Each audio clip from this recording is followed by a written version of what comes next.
Baik, berjumpa kembali di perkuliahan struktur data ya, untuk mahasiswa TI. Jadi ini pertemuan materi minggu yang kelima. Yang kelima ini membahas tentang OOP ya, atau Object Oriented Programming. Ya, subbahasannya seperti yang mungkin sudah Anda lihat di materi yang sudah lebih dulu saya upload ya, ada 6. Sudah ada konsep Object Oriented Programming, lalu kelas dan objek, atribut kelas, instance methods, constructor, dan scope pada Python. Baik, kita awali dengan uh, melihat apa itu OOP ya. Maaf. Ya, OOP itu adalah satu uh, pemrograman berorientasi objek ya. Jadi yang menyediakan sarana untuk menyusun program sehingga sifat dan perilaku digabungkan menjadi objek individual ya. Ini memang sedang booming ya istilah OOP. Jadi kalau kita katakan ya di poin berikutnya adalah objek itu bisa mewakili seorang dengan atribut ya, nama properti, umur, alamat, dan sebagainya. Nah, perilaku itu adalah aktivitas ya, berjalan, berbicara, bernafas, berlari. Lalu email properti apa? List penerima ya, subjek, badan, dan lain-lain. Kemudian perilaku seperti menambahkan lampiran dan pengiriman. Nah, dengan kata lain, OOP itu adalah pendekatan untuk pemodelan konkret gitu. Jadi real world ya, hal-hal dunia nyata seperti katakanlah kendaraan itu hubungan antara hal seperti perusahaan dan karyawan, siswa dan guru dan lain-lain.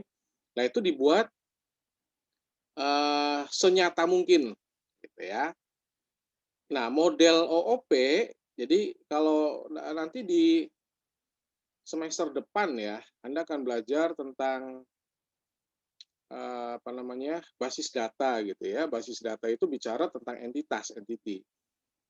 Ya, jadi entitas itu adalah objek ya, satu objek kalau kita hubungkan dengan perangkat lunak ya berarti model OOP lah entitas nyata sebagai objek perangkat lunak yang memiliki beberapa data yang terkait dengannya dan bisa melakukan fungsi tertentu. Itu adalah pemrograman berorientasi objek.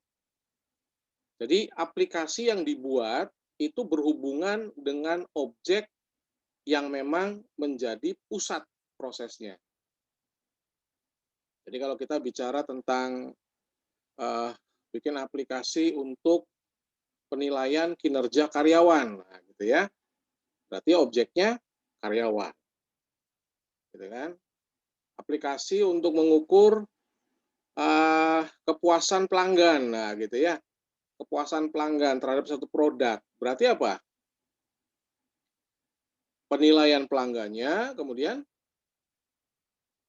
kelebihan produknya, kelemahan produknya, dan sebagainya. Ya kan seperti itu ya. Nah, itu ya. Kemudian paradigma pemrograman umum lainnya itu pemrograman prosedural gitu ya, yang nyusun program dalam bentuk function dan blok kode. Nah, kenapa dibuat seperti itu? Dalam satu program yang besar, kita tidak mungkin membuat dalam satu kesatuan. Jadi kalau Anda bikin satu aplikasi atau satu program yang besar tuh kita nggak mungkin membuatnya dalam satu kesatuan. Anda akan membuatnya dalam blok program namanya. Nah, blok program tersebut mempunyai fungsi yang berbeda gitu ya. Kan beberapa pertemuan sebelumnya kita sudah belajar tentang apa namanya? Function ya, Saudara ya, tentang function tuh. Yang Anda bisa definisikan ya, tentang kelas gitu kan. Nah, ini kan nantinya kan mengalir berurutan gitu ya, berurutan untuk menyelesaikan tugas. Itu namanya pemrograman yang bersifat prosedural gitu ya. Nah, kemudian pertanyaannya adalah kenapa perlu belajar OP? Itu yang jadi pertanyaan yang tentunya harus kita kupas dulu ya. Kenapa Anda harus belajar OOP? Nah, Python salah satu bahasa pemrograman yang berorientasi objek, ya, Python. Jadi OOP itu fokus pada pembuatan pola kode yang dapat digunakan kembali, gitu ya. Jadi saya ulangi dulu ya. Jadi OOP itu berfokus pada pembuatan pola kode yang dapat diulang kembali, gitu, saudara ya. Paham ya? Yang dapat diulang kembali, digunakan kembali. Beda dengan pemrograman yang prosedural gitu, yang berfokus pada instruksinya saja. Ya, nah ketika Anda mengerjakan program yang kompleks, OOP memungkinkan kita menggunakan kembali skrip kode dan menulis kode yang lebih mudah dibaca. Dasar dari OOP itu adalah kelas. Kelas, jelas ya. Kalau kelas kan pengelompokan, namanya juga kelas. Isinya tingkatan-tingkatan ya. Ada yang isinya rumit, ada yang isinya sederhana, ada yang isinya sangat rumit, dan sebagainya. Nah, karena cara kerja OOP sendiri sebetulnya adalah mengambil data dari kelas-kelas yang ada. Itu cara kerjanya OOP. Nah, kalau Anda ingin menjadi programmer yang handal, ya, ya tentunya kan semuanya pengen jadi programmer yang handal gitu kan. Ya otomatis Anda harus wajib gitu ya menguasai OOP ini. Ya kalau kita nggak menguasai OOP ya akan kesulitan ya, karena ke depan itu pemrograman orientasinya sudah berorientasi ke objek, gitu ya. Nah, dengan OOP selain meringkas program, ini juga memberikan keamanan pada aplikasi agar nggak mudah kena hack, gitu. Ya, karena kan terpilah-pilah, saudara. Jadi hacker tuh nggak bebas untuk melihat isi program, gitu, karena isinya kelas-kelas. Ya, dia akan kerja keras dulu, gitu ya, untuk menghack sebuah aplikasi yang dibangun dengan dasar OOP. Kira-kira seperti itu ya. Oke. Nah, sekarang pemrograman berbasis objek, berorientasi objek, OOP, ya, itu ada 4 pilar, saudara ya. Ada 4 pilar. Yang pertama encapsulation, kemudian yang kedua abstraction, ya, kemudian yang ketiga adalah polymorphism, lalu yang keempat adalah inheritance. Ya, yang inheritance nanti akan dibahas di materi yang keenam. Khusus itu ngebahas tentang inheritance. Oke ya. Nah, sekarang kita akan coba lihat kelas dan objek. Kita akan coba lihat kelas dan objek ya. Salah satu konsep yang penting dalam OOP adalah perbedaan antara kelas dan objek. Yang kalau kita definisikan kira-kira seperti yang Anda lihat di layar, bahwa kelas ya, kita lihat yang kelas dulu. Kelas adalah blueprint yang dibuat oleh programmer, itu disebut objek. Ya, jadi blueprint yang dibuat oleh programmer, suatu program kan dibikin nih blueprintnya ya, itu dibuat oleh programmer untuk sebuah objek. Kelas ini mendefinisikan, ya, jadi si kelas ini nih saudara mendefinisikan set atribut. Jadi kalau gini, kalau mahasiswa tuh punya atributnya apa aja? Contoh gitu ya, barang ini punya atributnya apa aja? Objek A ini punya atributnya apa aja? Objek B itu punya atributnya apa aja? Ya, saudara ya. Nah, itu namanya kelas. Jadi kelas itu mendefinisikan satu set atribut yang akan mengkarakterisasi sebuah objek. Nah, pertanyaannya kenapa kok objek perlu dikarakterisasi? Kalau kita melihat objek-objek yang banyak, saudara ya, manusia objek bukan objek. Tapi antara, katakanlah gini, dosen dengan mahasiswa itu dua objek ya, saudara. Nah, tentunya karakterisasinya beda. Sehingga set atribut yang nanti dibangun di dalam kelas tersebut otomatis juga akan berbeda. Kira-kira gambarannya seperti itu. Nah, objek ya, kalau kita lihat contoh dari sebuah kelas. Objek adalah versi kelas yang direalisasikan. Nah, gitu ya. Jadi gini, Saudara ya, blueprint yang dibuat oleh programmer untuk sebuah objek. Kelas itu mendefinisikan set atribut.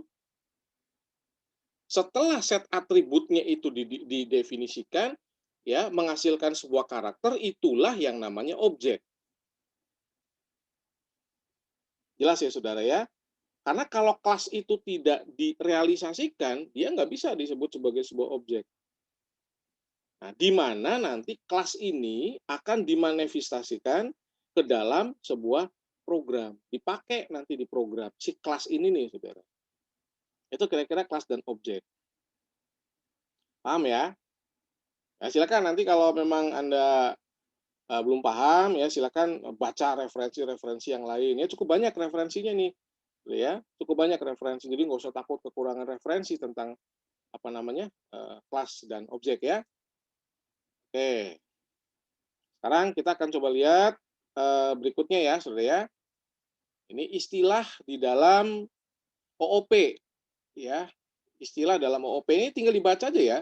Ini ada istilah-istilahnya nih ya, cukup banyak. Jadi kelas itu adalah prototipe yang ditentukan pengguna dan sebagainya. Kelas itu apa ya, data itu apa, function, instance, ya, inheritance, instance lagi ini ada ya, Saudara ya. Ini ada instance variable, ini ada instance, ya, kemudian ada instantiation, ada method, ada objek, ada operator overloading. Nah, ini adalah istilah-istilah dalam OOP ini. Jadi kalau nanti Anda mendengar istilah ada apa namanya inheritance, itu kan apa inheritance itu ya, gitu kan? Kelas variabel, nah, itu apa? Kelas variabel berarti variabel ya, mendefinisikan variabel dan sebagainya ya, Saudara ya. Oke, sekarang kita akan coba lihat bagaimana cara eh, menyusun kelas di dalam Python gitu ya. Oke, kita akan coba lihat dulu. Dalam pemrograman berorientasi objek atau OP, kelas adalah struktur. Saya ulangi ya, Saudara. Dalam sebuah OOP, kelas adalah struktur terdefinisi.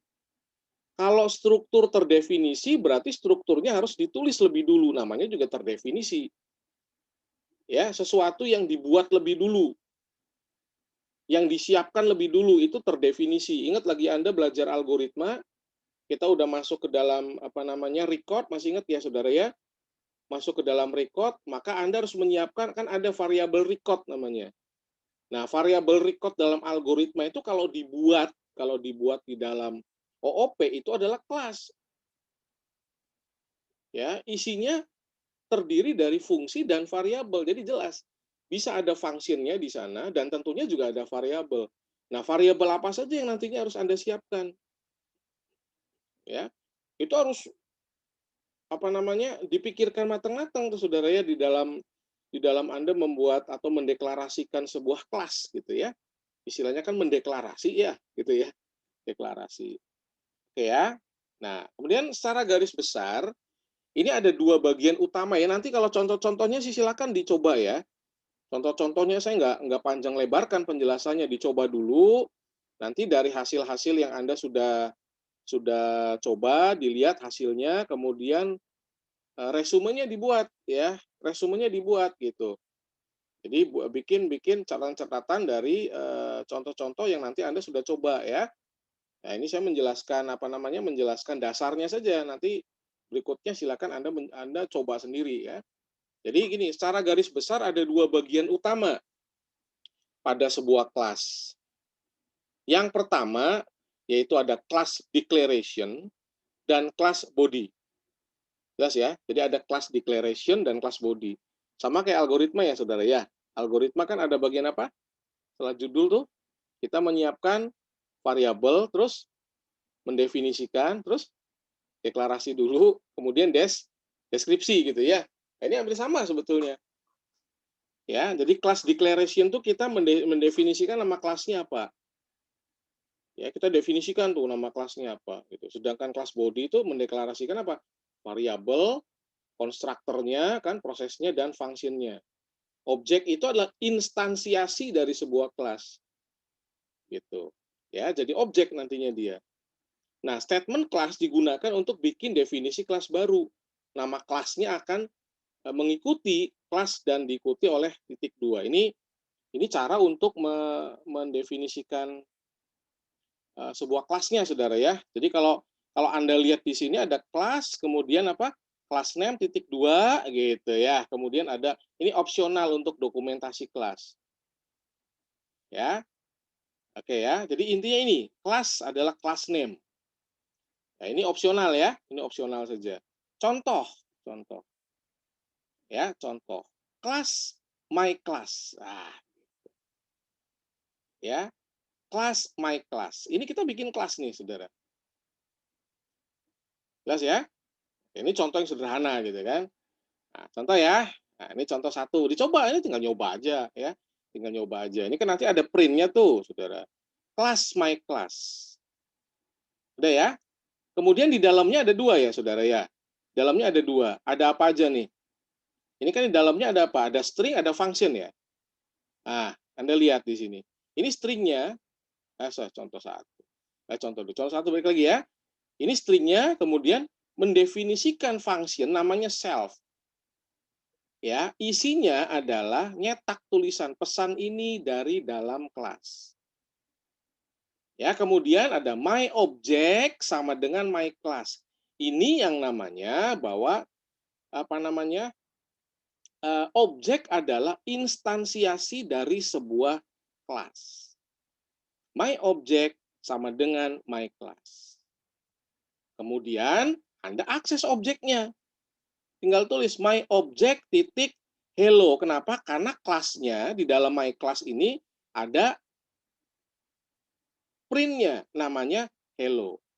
Kemudian kita cek print my object titik hello. Coba nanti Anda lihat hasilnya seperti apa. Ya, dicoba ya. Ini tinggal dicoba aja. Gitu ya. Jadi nggak usah panjang lebar ngejelasinnya, tinggal dicoba ya. Oke, nah berikutnya contoh 2 ya. Contoh 2 juga silakan nanti Anda coba. Ya, hampir sama ya. Hampir sama. Cuma ini objeknya ada 2 ya. My object 1, my object 2. Nah, silakan nanti Anda coba lihat hasilnya. Tarik kesimpulan dan bikin catatan dari setiap contoh yang nanti Anda coba ya, yang sudah coba nanti silakan dibuat resumenya ya, buat catatan-catatannya. Jadi jangan nantinya lupa gitu ya. Udah coba, wah lupa gitu. Ini apa ya maksudnya? Ini saya kok jadi lupa gitu ya. Usahakan dibuat catatannya. Jadi langsung Anda ingat. Ya, kayak ini contoh 3 ya. Contoh 3 hampir sama, silakan Saudara ya. Hanya di sini my object dot function. Awas ya. Ada bedanya. Oke. Mengakses objek function. Baik. Sekarang kita akan lihat penjelasan dari self ya. Ini ada self ya. Kita geser dulu ini ke bawah. Fungsi dari self itu adalah sebagai sebuah variabel saja yang menyatakan kelas itu sendiri itu self. Kalau Anda ingin manggil sebuah variabel atau metode dalam sebuah kelas, dan metode yang akan kita panggil ada di kelas itu juga, maka kata self akan digunakan di depan variabel atau metodenya. Sekarang kita akan coba lihat ya. Balik dulu ke atas. Kemudian self ini merupakan sebuah sintak. Sintak ya, kode program dari bahasa Python. Karena self ini merupakan sintak, maka self dapat diubah dengan catatan itu harus konsisten gitu. Ya, harus konsisten. Jadi nggak boleh beda-beda. Nanti kalau beda-beda error. Gitu ya. Jika tidak diberi variabel pada parameter method, maka akan terjadi error. Self sebagai salah satu alternatif default parameter yang diberikan. Nah, sekarang Anda bisa lihat ya, dua contoh yang berbeda. Ya, dua contoh yang berbeda. Ini contoh yang salah, ini contoh yang benarnya. Nih, Saudara. Ini contoh yang salah ya, ini contoh yang benarnya. Ya. Nah, nanti coba Anda lihat. Ya, coba Anda lihat ini kok bisa salah gitu. Ya, ada kelas contoh def ya, inisial ubah self dot variable 0, def print self variable. Ya, saat dijalankan ternyata di baris ini ada baris yang error ya, Saudara ya. Ada baris yang error ya, 7, 8 ini error ya. Self dot ini metode. Ya, error ya. Nah, ini contoh yang nggak error. Ini contoh yang nggak error. Ya. Oke, silakan nanti dicoba ya. Silakan dicoba. Nah, sekarang ini contoh penggunaan self. Ini contoh penggunaan self. Kalau nanti Anda coba bandingkan dengan apa namanya? Dengan tadi yang error ya, mana yang error? Nah, ini. Ini ya. Bandingkan dengan contoh yang salah, lalu Anda lihat. Ah, ini contoh yang benarnya. Kata self menunjukkan bahwa variabel tersebut milik kelas contoh. Init self. Ini metode self. Def panggil self. Jelas ya, Saudara ya?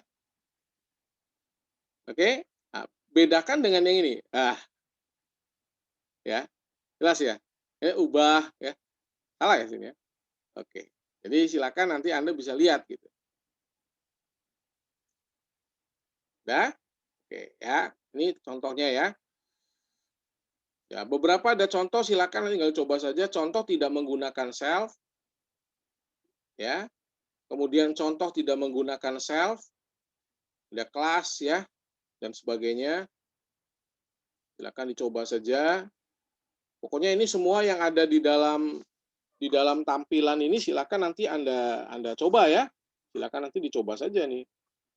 Oke ya. Nah, kemudian kita akan lihat atribut instance ya, Saudara ya. Atribut instance ini lumayan banyak ini apa namanya? Slide-nya ya. Jadi saya harus skip supaya cukup waktunya.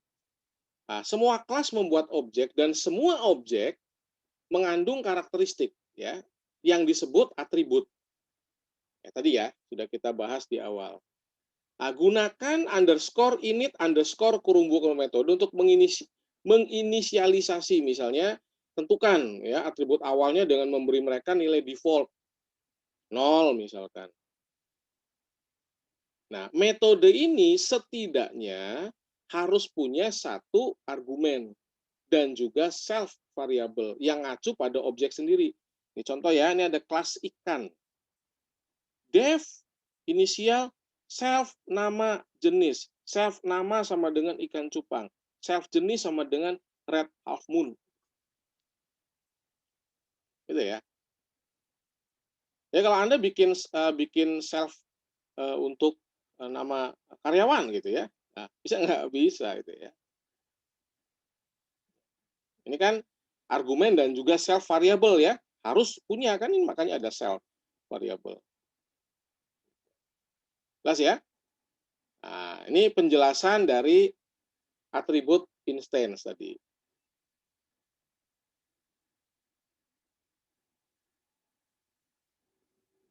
Dalam kasus kelas array ikan, setiap ikan tuh memiliki nama dan jenis tertentu.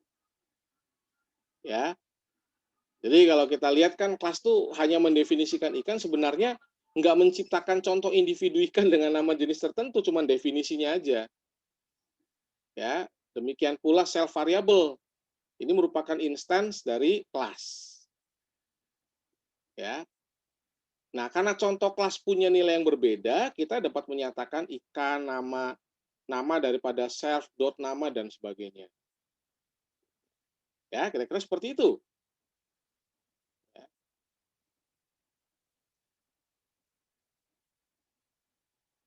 Oke ya, sebentar ya, saudara ya. Kita akan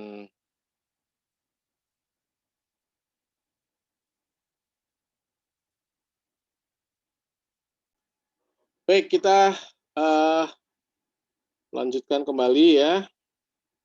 Oke, jadi ini adalah tadi sampai di atribut instant ya. Ini sudah saya jelaskan. Oke ya. Nah, ini ada instance methods ya. Instance method. Instansisasi itu istilah kalau menurut saya sih ini istilah yang baru ya. Tapi ini istilah yang bagus juga untuk menciptakan instan baru ya, maksudnya baru, ini bukan batu ya, baru yang unik. Nah, didefinisikan dalam kelas dan digunakan untuk mendapatkan isi sebuah instan, gitu ya. Jadi didefinisikan dalam kelas dan digunakan untuk mendapatkan isi sebuah instan. Ini bisa digunakan untuk operasi dengan atribut objek. Ya, jadi kalau kalau kita lihat nih ada kelas binatang, objek ya. Kemudian def ya, ini self nama ya. Self nama sama dengan nama. Memberi nilai pada variabel nama. Self nama sama dengan nama. Ya, nah, sekarang di bawahnya nih instansasi objek dengan nama zebra. Zebra sama dengan binatang dalam kurung mamalia. Ya, nah menampilkan isi dari variabel nama dari objek zebra. Print zebra dot nama. Ya, nanti coba Anda lihat ya hasilnya seperti apa. Kemudian ini juga ada instance metode yang lain ya.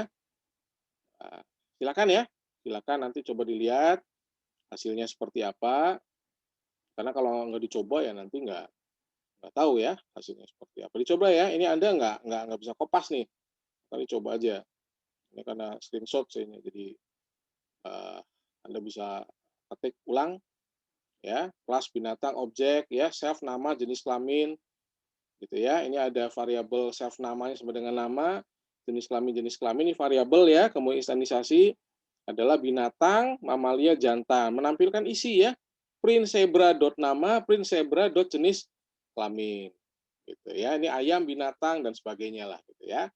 Oke, silakan ya. Kemudian ada konstruktor ya. Konstruktor itu adalah sebuah metode yang otomatis akan dieksekusi oleh kelas pada saat skrip dijalankan. Ya, jadi konstruktor namanya juga ya. Konstruktor adalah sebuah metode yang secara otomatis akan dieksekusi oleh kelas pada saat skrip dijalankan, terlepas dari metode mana yang akan dipanggil pertama kali. Itulah konstruktor. Jadi konstruktor adalah fungsi yang dipanggil saat objek diinstansasi. Biasanya menggunakan ini ya, menggunakan objek underscore init. Nah, ini deklarasi konstruktor sebetulnya apa namanya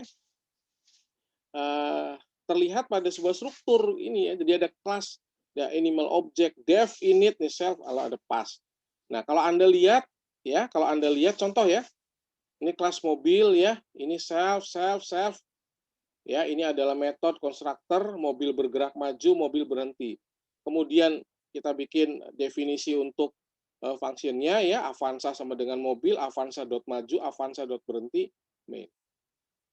Ini konstruktor ya, saudara. Gitu. Nah, nanti kalau saat saat dia dipanggil ya silakan tinggal mana yang akan dipanggil lebih dulu gitu ya nantinya.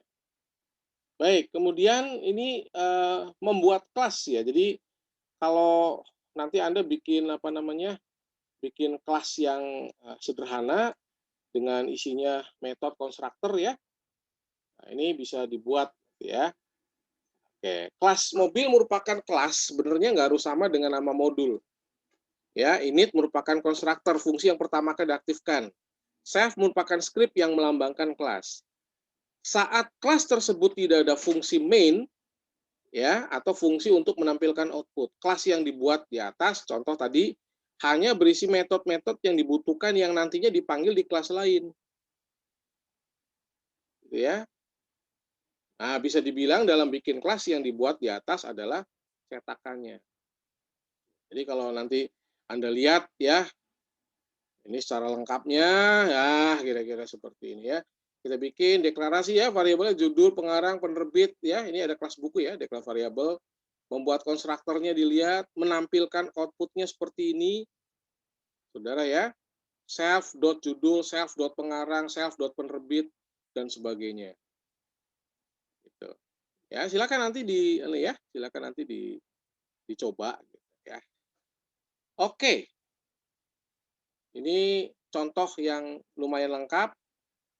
Ya, ini penjelasannya ya. Saudara, ini penjelasannya nih. Gitu kan. Jadi objek buku merupakan perintah memanggil kelas buku. Merupakan nama objek, bisa diganti dan seterusnya ya. Silakan nanti dibaca bagian ini menjelaskan tadi skrip yang ada di slide sebelumnya. Gitu ya, silakan nanti tinggal dicoba ya. Contoh yang lain, ya, contoh yang lain tadi yang apa namanya kita lihat di awal ya, method main kita mengirimkan sebuah parameter yaitu Avanza dan diterima oleh method constructor, ya, lalu apa namanya digunakan oleh metode maju dan berhenti. Ya, silakan nanti dicoba ya. Baik, ini contoh lain di dalam membuat kelas. Ya. Contoh lain di dalam membuat kelas. Oke ya. Silakan. Nanti Anda harus coba dulu ini ya. Ini cukup banyak, tapi kalau kita lihat sebetulnya nantinya akan sangat bagus nih hasilnya ya. Anda bisa melihat bagian-bagian tambah item gitu ya. Ini ada hapus item ya, tergantung nanti saat Anda jalankan ada perulangannya juga ya, tergantung nanti bagian mana ya akan Anda jalankan gitu ya.